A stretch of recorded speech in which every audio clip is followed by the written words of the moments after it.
David Gilmour is here to crush a couple of Pink Floyd myths that have been lingering in rock lore. First up, the infamous coughing sound at the start of Wish You Were Here. Urban legend claims it's Gilmour's own hack, which supposedly inspired him to quit smoking. Not true, he says. Turns out a deal with his dad at 14 to quit smoking for a driving lesson was the real turning point, although his dad never actually delivered on the driving lesson. Classic. Gilmour also tackled the dark side of the moon and the Wizard of Oz myth, calling it coincidences, not some cosmic synchronization. Yes, fans have synced them up over the years, but the legendary guitarist isn't taking credit for it.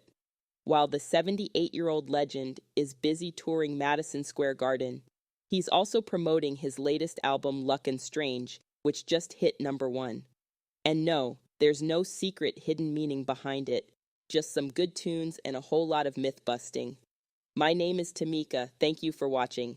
Until next time, ciao ciao my fabulous peeps.